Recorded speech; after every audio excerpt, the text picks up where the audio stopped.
तो चलिए समझते हैं कि अपनी ब्याज की कमाई पर टीडीएस कैसे बचाया जा सकता है। कभी सोचा है कि फिक्स्ड डिपॉजिट का पैसा उम्मीद से कम क्यों मिलता है? वजह है टीडीएस। टीडीएस का मतलब है पैसा मिलने से पहले ही उस पर टैक्स कट जाना, जैसे बैंक ब्याज पर काटता है। अगर ब्याज इन लिमिट्स को पार करता है तो बैंक सीधा 10% टीडीएस काट लेते हैं। लेकिन अब इस कटौती से बचने का तरीका काफी आसान हो गया है, एक बड़े बदलाव की वजह से। पहले उम्र के हिसाब से 2 अलग-अलग फॉर्म भरने पड़ते थे, 15G और 15H। काफी कंफ्यूजन था। और सबसे मजेदार बात, अब इन दोनों फॉर्म्स को मिलाकर एक ही फॉर्म बना दिया गया है, फॉर्म 121। तो अब कोई कंफ्यूजन नहीं, उम्र चाहे जो भी हो, सबके लिए बस एक ही फॉर्म। तो सवाल ये है कि इस नए फॉर्म का इस्तेमाल कैसे करें? इसका जवाब है एक सिंपल 2 स्टेप की चेकलिस्ट। ये है वो आसान सी चेकलिस्ट। चलिए इन दोनों जरूरी स्टेप्स को एक एक करके समझते हैं।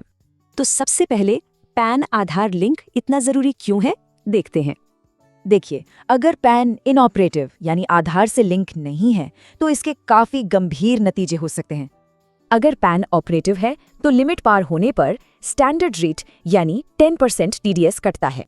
लेकिन अगर पैन इनऑपरेटिव है तो टीडीएस रेट सीधा डबल यानी 20% हो जाता है। ये एक भारी पेनल्टी है। अब आते हैं दूसरे स्टेप पर, और यहाँ टाइमिंग ही सबसे जरूरी चीज है। इस फॉर्म को हमेशा फाइनेंशियल ईयर की शुरुआत में यानी अप्रैल के पहले हफ्ते में ही जमा कर दें।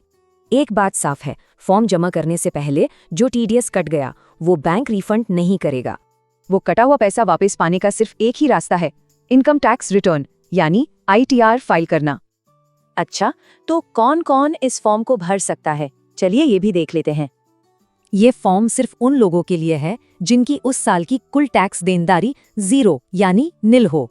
मतलब साफ है, इस नए सिस्टम से लाखों बचत करने वालों के लिए टैक्स बचाना अब आसान हो गया है। जब फॉर्म इतने आसान हो गए हैं तो अब समय पर टैक्स का काम पूरा करने में सबसे बड़ी रुकावट क्या है?